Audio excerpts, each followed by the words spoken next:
Mari kita melihat saudara Injil Markus. Saya ajak kita melihat Markus pasal 15 ayat 25 sampai 39. Markus pasal yang ke-15 ayat 25 sampai 39. Saya akan bacakan ayat firman Tuhan ini bagi kita saudara. Demikian firman Tuhan ini mulai dari ayat 25. Hari jam 9 ketika ia disalibkan, dan alasan mengapa ia dihukum disebut pada tulisan yang terpasang di situ, Raja orang Yahudi.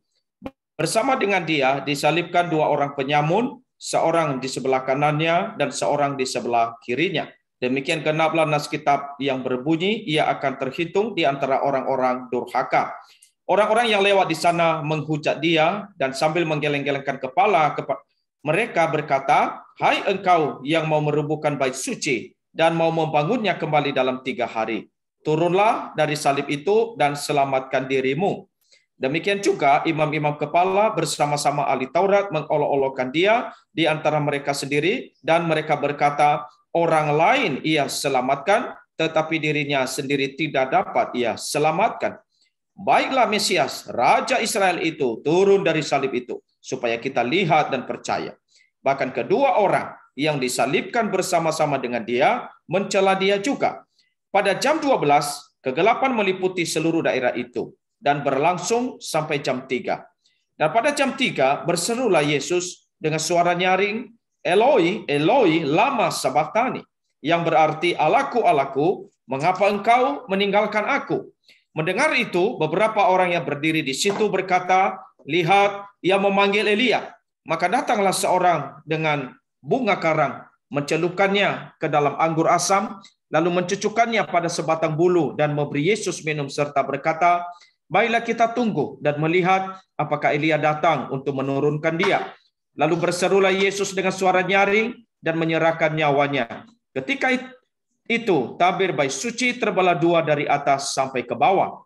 Waktu kepala pasukan yang berdiri berhadapan dengan dia melihat matinya demikian, berkatalah ia, "Sungguh orang ini adalah anak Allah." Demikian saudara, pembacaan firman Tuhan buat kita. Nah saudara, kemarin kita telah melihat di dalam khotbah Jumat Agung, itu apa yang telah dilakukan oleh Kristus bagi kita. Sudah dijelaskan, dan juga melalui drama ya. Tetapi saya melihat saudara bahwa kita memang tidak bisa berhenti nanti hanya sampai mengerti apa yang telah dilakukan oleh Tuhan. Tapi kita juga perlu memikirkan apa yang kita lakukan bagi Kristus. Jadi bagaimana kita berterima kasih kepada Kristus, atau misalnya kepada seseorang ya yang telah melakukan begitu banyak untuk kita. Jadi bagaimana kita berterima kasih kepada orang yang telah memberikan hidupnya untuk kita. Jadi bagaimana kita berterima kasih kepada Kristus yang telah berbuat banyak, bahkan telah memberikan nyawanya, memberikan hidupnya untuk kita. Nah kiranya di dalam perenungan yang kita lakukan ini, juga pertanyaan-pertanyaan ini boleh membawa kita dalam perenungan-perenungan yang dalam saudara.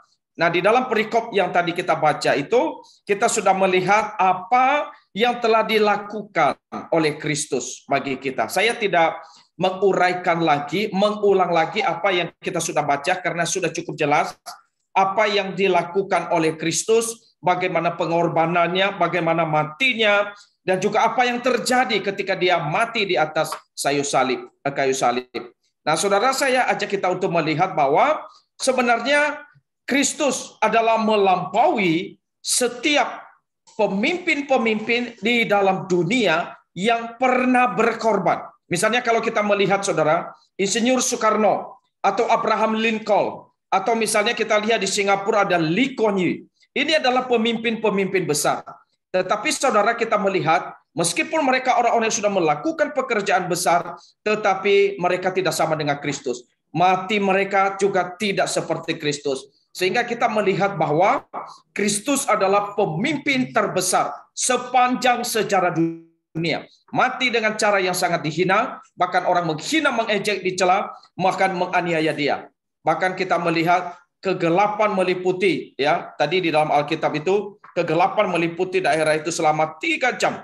Itu dari sejak jam 12 siang. Jadi waktu di mana matahari semestinya bersinar paling terang, tapi justru menjadi gelap. Sehingga tidak tahan melihat anak Allah yang diperlakukan dengan begitu hina. Jadi kita melihat sesuatu yang sangat-sangat berbeda di dalam kematian Kristus. Nah, saudara yang terkasih dalam Tuhan, kita tahu manusia pertama itu dicipta oleh Tuhan begitu mulia.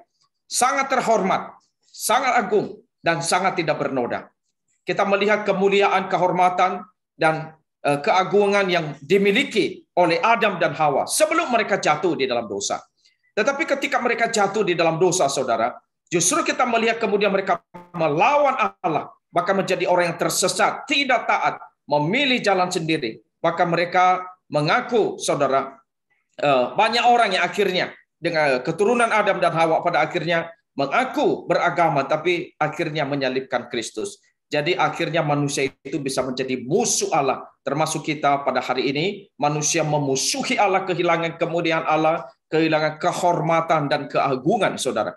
Nah, saudara, kita lihat satu hal. Ketika manusia memusuhi Allah, apakah Allah memusuhi manusia? Ini yang kalau kita melihat, kalau Allah misalnya, saudara, berkata begini ya, oke, engkau memusuhiku, aku juga bisa. Engkau akan menjadi musuhku, engkau akan kubuang, engkau akan kuhancurkan dan kumurkai. Tetapi kita melihat, saudara, faktanya ya, Allah tidak membuang manusia.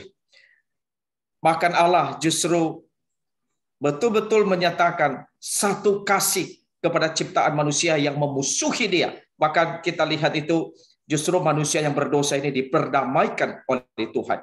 Dan kita melihat salib Kristus itu adalah menjadi satu jalan di dalam penyelamatan daripada hidup manusia. Nah, itu sebabnya kalau kita lihat Kristus disalib karena manusia yang berdosa. Ia yang tidak berdosa dijadikan berdosa.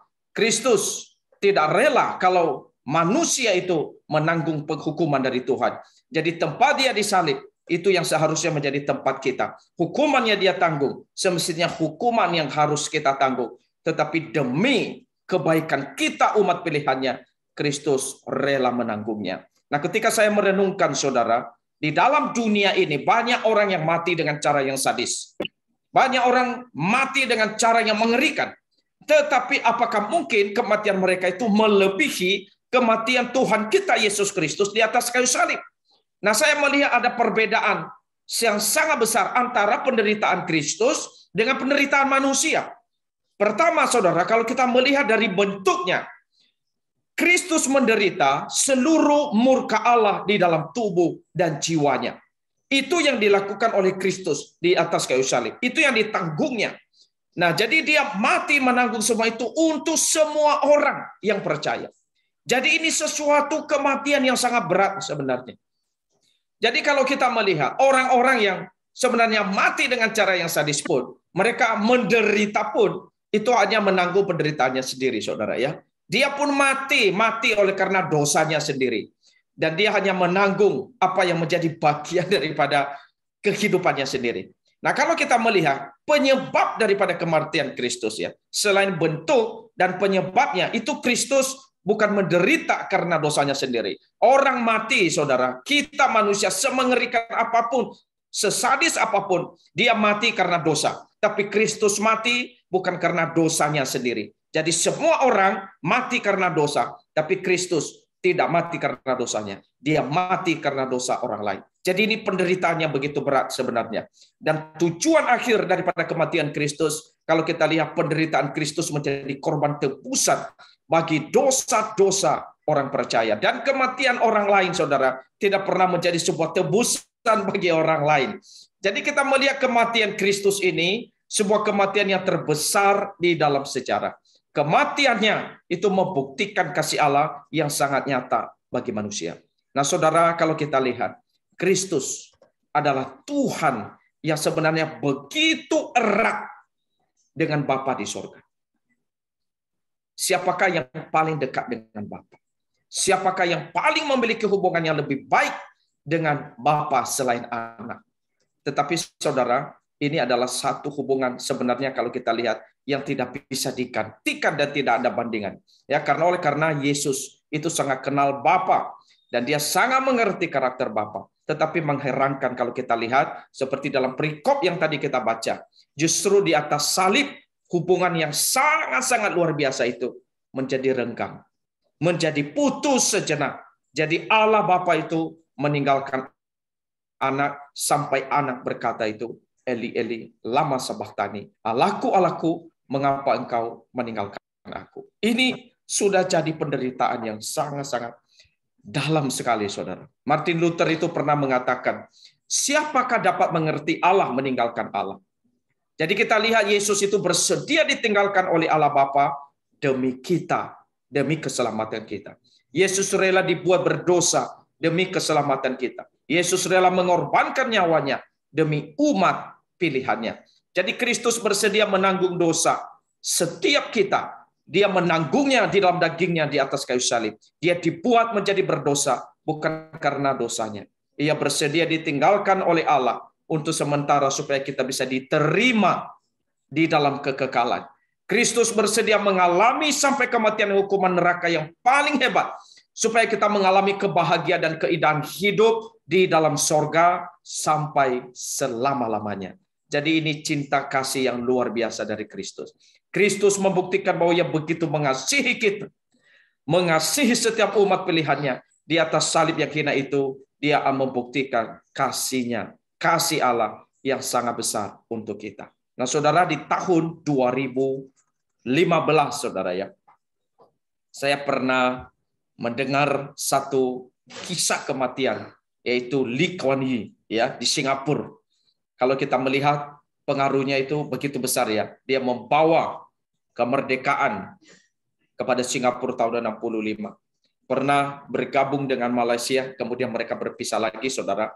Tapi dia membereskan perekonomian Singapura. Tahun 70-an dia membangun banyak apartemen, mensejahterakan rakyat, membersihkan kali-kali yang kotor sehingga ikan itu bisa kelihatan berenang ya di Singapura. Yang pernah ke Singapura itu bisa tahu ya gimana sekarang Singapura itu begitu indah. Dan dia juga menerapkan bahasa Inggris dan Mandarin di dalam negaranya di Singapura, membawa negaranya begitu maju dengan luar biasa. Pendapatan per kapita itu kalau kita lihat sangat tinggi, dan ketika dia mati itu banyak orang mengenang jasa dia. Orang bisa antri sampai 8 jam, saudara. Di depan jenazahnya. Dan di depan jenazahnya itu antrinya 8 jam, tapi di depan jenazah itu hanya 5 detik saja, saudara. Jadi sudah harus jalan lagi karena saking banyaknya orang. Jadi mereka rela melakukan itu karena apa, saudara? Karena mereka tahu Lee Kuan Yew telah berjasa dengan luar biasa. Telah membawa Singapura menjadi negara yang sangat maju di Asia Tenggara. Tetapi meskipun Lee Kuan Yew sudah melakukan begitu banyak, sangat berjasa begitu besar, tetapi Kristus telah melakukan jauh lebih banyak buat kita. Melampaui segala apa yang telah dilakukan oleh manusia sehebat apapun di dunia ini. Jadi kalau kita lihat apa yang tidak dilakukan oleh Kristus untuk kita. Kristus itu sangat mempedulikan jiwa kita. Kristus sangat mempedulikan keselamatan kita. Bahkan Kristus sangat rela berkorban untuk kita. Dia rela melakukan segala-galanya. Di dalam Mazmur, saudara, 51 ayat 6 itu, kita perlu merenungkan dia. Jadi, kalau Kristus itu sudah melakukan segalanya bagi kita. Sebagai refleksi, apakah kita juga masih terus mau tinggal dan menikmati dosa-dosa kita? Apakah kita masih mau terus juga misalnya itu mendukakan hati dari Tuhan kita yang sudah berbuat begitu banyak untuk kita. Di dalam masa Jumat Agung yang baru saja kita rayakan kemarin, saudara. Sebenarnya ini mengingatkan kita pengorbanan Kristus begitu besar. Dan sebenarnya waktu kita berdosa, saudara, kita melihat ya, kita itu kalau berdosa, kita bukan berdosa kepada diri kita sendiri atau berdosa kepada orang lain. Tetapi waktu kita berdosa, saudara, kita sedang berdosa kepada Tuhan. Maka sebenarnya ketika kita berdosa, maka itu seperti kita menambahkan penderitaan, seperti menambahkan, saudara, seperti mendukakan dan memang mendukakan hati Tuhan. Daud pernah berkata itu kepada Tuhan, kepada Allah saja aku berdosa. Waktu kita berdosa, itu sangat mendukakan hati Allah yang telah berkorban untuk kita. Saudara, mengapa sebenarnya sengsara salib dan penderitaan Kristus ini dituliskan sedemikian rupa kepada kita? Saya yakin saudara, supaya kita menjadi orang yang tahu dan memahami betapa besar penderitaan yang telah Yesus alami buat kita. Makanya itu sebabnya saudara, orang yang mengenal penderitaan Yesus, orang yang tahu betul seberapa besarnya pengorbanan Kristus, saudara, orang itu juga yang bisa mencintai Tuhan sepenuh hidup dia. Kalau dia tahu betul Kristus sudah berkorban sedemikian besar, sedemikian dalam. Kalau Kristus sedemikian besar mencintai dia, saudara, orang-orang yang memahami betapa besarnya cinta Tuhan, itu juga akan mempengaruhi dia di dalam dia mencintai Tuhan, di dalam dia menjalani kehidupan dia, di dalam dia berespons, di dalam dia melakukan sesuatu, mempersembahkan hidupnya kepada Tuhan. Maka saudaraku yang dikasihi Tuhan, saya ajak kita untuk merenungkan, jika keinginan dosa terus menggerogoti hati kita, mari kita pandang kepada Yesus yang telah disalibkan bagi kita. Jika kita telah kehilangan gairah di dalam melayani Tuhan, mari kita pandang Yesus yang telah disalibkan, yang telah memberikan dirinya untuk keselamatan kita. Jika kita telah kehilangan kasih kepada Allah, mari kita pandang salib Tuhan Yesus Kristus. Jika kita telah menjadi lemah di dalam iman kita, mari kita kembali pandang salib Yesus. Jika kita telah mengalami ketidakadilan, segala hal-hal kita diperlakukan tidak baik, mari kita pandang Yesus yang juga telah mengalami ketidakadilan. Jika kita mengalami keadaan yang sulit, mari kita pandang salib Kristus.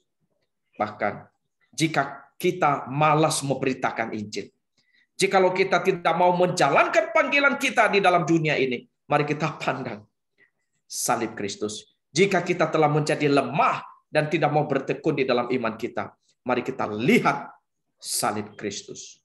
Karena saudara, jikalau kita sebenarnya di dalam seluruh kehidupan ini mempunyai pergumulan, salib menjadi harapan kita untuk memulihkan dan memperbaharui. Karena di salib itulah kita melihat Kristus yang telah berkorban, telah berbuat segala-galanya bagi kita. Nah, saudara, di salib kalau kita lihat segala halnya itu terjadi di sana. Segala kejahatan manusia di salib itu, ya. Salib adalah tempat di mana segala oknum menyatakan reaksinya, seperti di dalam perikop yang tadi kita baca. Setan menyatakan kejahatannya di atas salib. Manusia menyatakan dosa-dosa. Sorry, saudara. Saya ada gangguan sebentar. Gangguan di laptop saya sebentar. Ya. Setan menyatakan kejahatannya, ya, dan manusia menyatakan dosa-dosanya, dilontarkannya kepada Kristus itu di atas kayu salib. Dan kita melihat Allah juga menyatakan keadilannya kepada Yesus di atas kayu salib. Dan kita juga melihat kedua perampok menyatakan satu reaksi mereka kepada Yesus Kristus, ya. Orang-orang di telah menyatakan kelalaian dan ketidakpedulian mereka kepada salib Kristus. Jadi salib itu menjadi tempat di mana semua orang menyatakan reaksinya kepada juru selamat. Di atas salib, ya, Yesus merasakan ditinggal oleh Allah. Para martir mungkin saudara ketika meninggal dunia mereka merasakan kekuatan pertolongan dari Bapa, ada damai dan penghiburan. Tetapi kematian Yesus itu bertolak belakang. Justru kematian Kristus menjadi kematian satu-satunya yang tidak mendapat penyertaan Allah. Dia ditinggal oleh Allah. Jadi Allah adil, tidak kompromi dengan dosa. Ketika Kristus dijadikan berdosa, menanggung hukuman dosa. Jadi Allah meninggalkannya sementara. Ia ditinggal oleh Allah. Namun memang sekaligus memberikan kasih kepada kita manusia. Memang ini satu paradoks, ya. Kristus memberi dan tidak hanya mementingkan kepentingannya sendiri kepada kita. Dan ketika dia datang ke dalam dunia, dia tidak hanya memikirkan dirinya sendiri. Jadi kita melihat di dalam Jumat Agung ini sebuah pengorbanan yang telah dilakukan oleh Kristus menanggung segala-galanya. Dan siapa kita, saudara? Kalau bukan Tuhan yang tolong kita yang sangat lemah ini, tidak ada pengharapan sedikit pun. Kalau bukan Tuhan yang akhirnya memberi kasih karunia, kita semua juga menjadi orang-orang yang terhilang. Dan kita sangat bersyukur karena Kristus begitu mencintai dan mengasihi kita di tengah-tengah dunia ini. Saya ajak kita untuk melihat Ibrani pasal 12 ayat 1 sampai 3 sebagai penutup di dalam renungan ini, saudara. Saya ajak kita untuk melihat Ibrani pasal yang ke-12 dan kita boleh sama-sama membuka suara kita, saudara. Maksudnya silakan kita baca dengan bersuara, nggak usah buka mic, tapi kita baca bersama-sama saja. 1, 2, 3, saudara ya. Ibrani 12 ayat 1 sampai 3. Mari kita baca bersama-sama. 1, 2, 3. Karena kita ini mempunyai banyak saksi, bagaikan awan yang mengelilingi kita. Marilah kita menangkan semua beban dan dosa yang begitu merintangi kita, dan berlomba dengan tekun dalam perlombaan yang diwajibkan bagi kita. Marilah kita melakukannya dengan mata yang tertuju kepada Yesus yang memimpin kita dalam iman dan yang membawa iman kita itu kepada kesempurnaan, yang dengan mengabaikan keinaan, tekun memikul salib, ganti sukacita yang disediakan bagi Dia yang sekarang duduk di sebelah kanan takhta Allah. Ingatlah selalu akan Dia yang tekun menanggung bantahan yang sehebat itu terhadap dirinya dari pihak orang-orang berdosa, supaya jangan kamu menjadi lemah dan putus asa. Mari ingat Kristus yang telah mati buat kita. Karena oleh kematiannya itu, saudara, oleh pengorbanannya, kita akhirnya dihidupkan dan menjadi orang-orang yang diubah, diperbaiki, dipulihkan di dalam seluruh kehidupan kita. Tuhan Yesus memberkati kita semuanya. Mari kita masuk di dalam doa, saudara, sebagai